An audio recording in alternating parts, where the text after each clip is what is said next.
സർവത്ര ദേവീ നാമസങ്കീർത്തനം മഹാദേവ്യൈ നമഃ. നേരോദാം നിരുപാധികം നിഖിലമാം ജീവപ്രപഞ്ചത്തെയും നേരായി തന്നെ നിരന്തരം പരിചരിച്ചിടാം യഥാശക്തി ഞാൻ. നീതാനില്ലതൊക്കെയും കരുണയാ പാലിക്ക നീ എന്നിയേ. നിൽപ്പാനുള്ള മരുന്നു ഞാൻ കരുതിയില്ലമ്മേ പരമേ ഭയം. ദേവീ ചരണം അമ്മേ. സുപ്രഭാതം, ശുഭദിനം. എല്ലാ ധന്യാത്മാക്കൾക്കും പുലർകാല വന്ദനം. ശ്രീമദ് ദേവി ഭാഗവത നിത്യപാരായണ പരമ്പരയുടെ ഇന്നത്തെ സത്സംഗത്തിലേക്ക് എല്ലാ സജ്ജനങ്ങൾക്കും സ്വാഗതം. ഷഷ്ഠസ്കന്ധത്തിലെ 12ാമത്തെ അധ്യായമാണ് അവലോകനം ചെയ്തു വരുന്നത്. ദ്രവ്യശുദ്ധി, ക്രിയാശുദ്ധി, മനഃശുദ്ധിയെക്കുറിച്ചാണ് കഴിഞ്ഞ ഏതാനും ദിവസങ്ങളായിട്ട് ദീർഘമായിട്ട് പറഞ്ഞു വന്നത്. അതെല്ലാം സശ്രദ്ധയോടുകൂടിയിട്ട് ശ്രോതാക്കളായ നിങ്ങൾ കേട്ടിരിക്കുമെന്ന് കരുതുന്നു. മാത്രമല്ല, എനിക്ക് നിങ്ങളോട് കൂടിയുള്ള അപേക്ഷ എന്താണ് എന്ന് പറഞ്ഞാൽ, കൂടുതൽ ആൾക്കാരിലേക്ക് ഇത് പ്രചരിക്കണം, ഈ സത്സംഗം എന്നുള്ള ഉദ്ദേശത്തോടു കൂടിയാണ് പണ്ട് ഗ്രൂപ്പുകളിൽ മാത്രം വാട്സപ്പ് ഓഡിയോവായി പോസ്റ്റ് ചെയ്തിരുന്നതായിട്ടുള്ള ഇതിനെ യൂട്യൂബിൽ കൂടി ചാനലിൽ കൂടി പോസ്റ്റ് ചെയ്യാൻ തുടങ്ങിയത്. മാത്രമല്ല,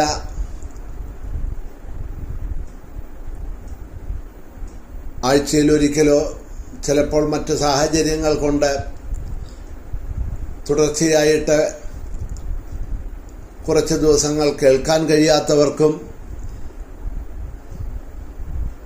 ആ എപ്പിസോഡുകളൊന്നും നഷ്ടപ്പെടാതെ കേൾക്കാൻ യൂട്യൂബിലൂടെ അത് സഹായമാകുന്നു. നമ്മളുടെ ഓരോരുത്തരുടെയും ഫോണിൻ്റെ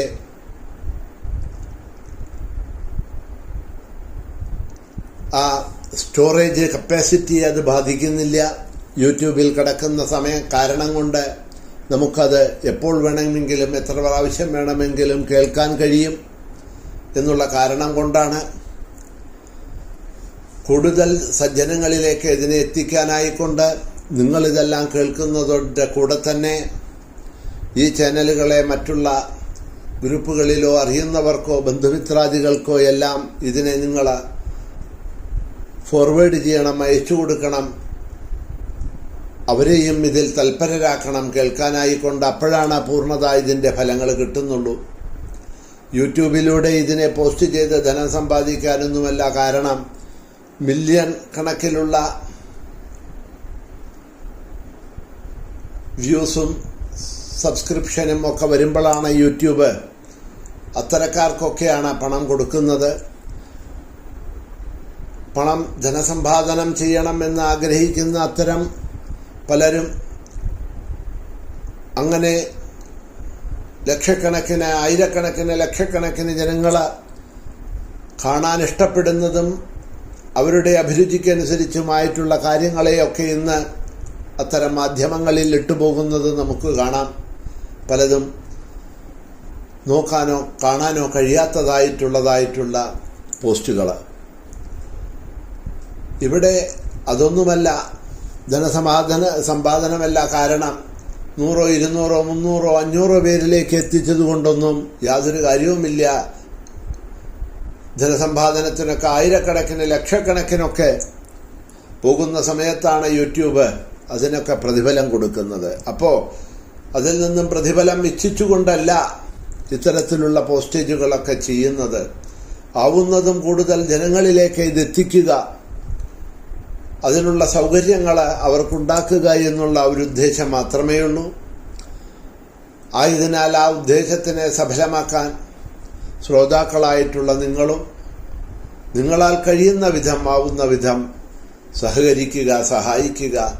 കാരണം 10 ജനങ്ങളിലേക്ക് ഇത് എത്തിച്ചു എന്നുണ്ടെങ്കിൽ, അവരിതിനെ ശ്രവിച്ചു എന്നുണ്ടെങ്കിൽ അതിൻ്റെ ഒരു ഫലം അതിന് കാരണഭൂതരായിട്ടുള്ള നിങ്ങൾക്കും കിട്ടാതെ കണ്ടിരിക്കില്ല, ദേവി അനുഗ്രഹിക്കാതെ കണ്ടിരിക്കില്ല എന്ന് മനസ്സിലാക്കുക. ഏതായാലും ദ്രവ്യശുദ്ധി, ക്രിയാശുദ്ധി, മനഃശുദ്ധിയെക്കുറിച്ച് പറഞ്ഞുകൊണ്ടുപോകുന്നതായിട്ടുള്ള വ്യാസൻ പറയുകയാണ്. അതുകൊണ്ട് തീർത്ഥാദി സ്ഥാനങ്ങൾ, ഗംഗാസ്നാനം മുതലായിട്ടുള്ള തീർത്ഥാടനങ്ങളിലുള്ള സ്നാനങ്ങൾ ശരീരത്തിലുള്ള മാലിന്യങ്ങളെ കഴുകിക്കളയുമെന്നുണ്ടെങ്കിലും മനസ്സിലുള്ള മാലിന്യങ്ങളെ കഴുകിക്കളയുന്നില്ല, ആ മനഃശുദ്ധി നമുക്ക് തരുന്നില്ല എന്ന് പറയുകയാണ്. ആ മനഃശുദ്ധിയാണ് നമ്മൾ ആർജിക്കേണ്ടത്. ആ മനഃശുദ്ധി ഇല്ലാത്തിടത്തോളം കാലം ഗംഗയുടെ തീരത്ത് ഒരു ഗൃഹമുണ്ടാക്കി അതിൽ വസിച്ച് ദിവസേന കാലത്തും വൈകിട്ടും ആ ഗംഗയിൽ മുങ്ങിയതുകൊണ്ടൊന്നും നമുക്ക് മോക്ഷം കിട്ടാൻ പോകുന്നില്ല, പാപങ്ങളൊന്നും തീരാൻ പോകുന്നില്ല. നേരെ മറിച്ച് ഇതാ സത്സംഗങ്ങളിലൂടെ ഇതെല്ലാം കേട്ടറിഞ്ഞ് ആ മനഃശുദ്ധിയെ നമ്മൾ വരുത്തുന്ന സമയത്താണ് പൂർണ്ണത നമുക്ക് ഇതിൽ നിന്നും പ്രയോജനങ്ങൾ ഉണ്ടാവുന്നത്. ശ്രീമദ് ഭാഗവതം ഏകാദശ സ്കന്ധത്തിന്റെ തുടക്കത്തിൽ തന്നെ നാരദൻ വസുദേവർക്ക് ഉപദേശിക്കുന്നതായിട്ടുള്ള ഒരു ഭാഗമുണ്ട്. നവയോഗി സംവാദമായിക്കൊണ്ടാണ് അത് നാരദൻ ഉപദേശിക്കുന്നത്. ദുഃഖിതനായിട്ടുള്ള വസുദേവര് നാരദന്റെ പാദങ്ങളിൽ വീണ് ചോദിക്കുന്ന ചോദ്യമാണ്, ഈ ദുഃഖത്തിൽ നിന്നും മോചനം കിട്ടാൻ ഞാൻ എന്താണ് ചെയ്യേണ്ടത് എന്ന്. അവിടെ നാരദർ പറയുന്ന ഒരു വാചകമുണ്ട്, അങ്ങപ്പോൾ എന്നോട് ചോദിക്കുന്ന ചോദ്യം എപ്രകാരത്തിലുള്ളതാണ് എന്നുണ്ടെങ്കിൽ, ഗംഗാതീരത്തിൽ ഇരിക്കുന്നവൻ എന്നോട് ചോദിക്കുകയാണ്, ഏത് നദിയിൽ പോയി സ്നാനം ചെയ്താലാണ് എൻ്റെ പാപങ്ങളെല്ലാം തീരുക? അപ്രകാരത്തിലുള്ള ഒരു ചോദ്യമാണല്ലോ ചോദിച്ചത്. എല്ലാവരുടെയും പാപങ്ങളെ ഹനിക്കാൻ കഴിവുള്ള ഹരി സ്വയം വാസുദേവനായി, ശ്രീകൃഷ്ണനായി അങ്ങയുടെ ഗൃഹത്തിൽ വസിക്കുന്ന സമയത്ത് ഏതൊരു ഭഗവാനെയാണോ എല്ലാവരും തൻ്റെ പാപങ്ങളെ കഴുകിക്കളയാനായിട്ട് ആശ്രയിക്കുന്നത്, ആ ശ്രീ വാസുദേവൻ അങ്ങയുടെ ഗൃഹത്തിൽ ഇരിക്കുന്ന സമയത്ത് അങ്ങ് ദുഃഖിതനാണ്. എന്നോട് ചോദിക്കണോ ദുഃഖത്തിൽ നിന്നും പുറത്തു കടക്കാനുള്ള മാർഗം എന്താണ് നാരദരെ എന്ന് ചോദിക്കുമ്പോൾ ഞാൻ എന്താ അങ്ങയോട് പറയേണ്ടത്? ആശ്ചര്യമായിരിക്കുന്നുവല്ലോ എന്ന്.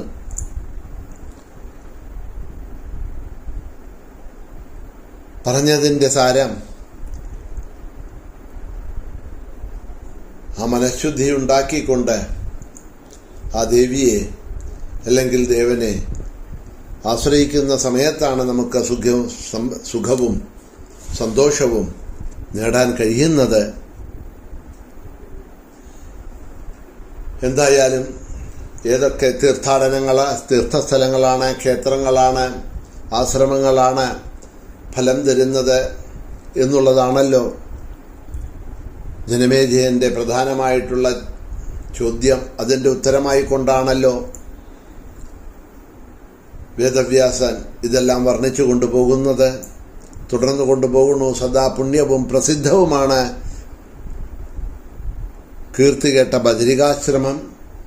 നരനാരായണന്മാരെല്ലാം അവിടെ തപസ് ചെയ്തിരുന്നതായിട്ടുള്ള ബദരികാശ്രമം ശ്രേഷ്ഠമാണ് എന്നു തുടങ്ങി ആ തീർത്ഥാടനങ്ങൾ, ക്ഷേത്രാടനങ്ങൾ, തീർത്ഥസ്ഥാനങ്ങൾ, ആശ്രമങ്ങൾ ഒക്കെ അവിടെ ഇതാ വർണ്ണിച്ചു വന്ന ഭാഗമാണ് നമ്മൾ വർണ്ണിച്ചു കൊണ്ടുപോയത്. അടുത്തതായിട്ട്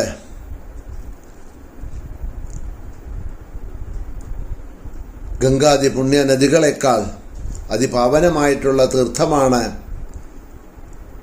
ചിത്തശുദ്ധി ഉണ്ടാക്കുന്നതായിട്ടുള്ള എന്തും ദൈവാധീനത്താൽ നിരന്തരം സത്സംഗം ഉണ്ടാവുകയാണെങ്കിൽ ആ സത്സംഗം ജ്ഞാനനിഷ്ഠൻ്റെ ഉള്ളിലുള്ള മാലിന്യങ്ങളെ കഴുകിക്കളഞ്ഞ് ആ മനഃശുദ്ധി ഉണ്ടാക്കി കൊടുക്കുന്നുണ്ട്.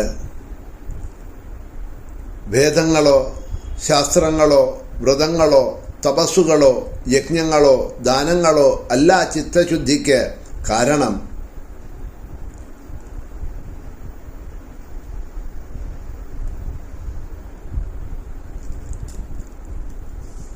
ആ സത്സംഗമാണ്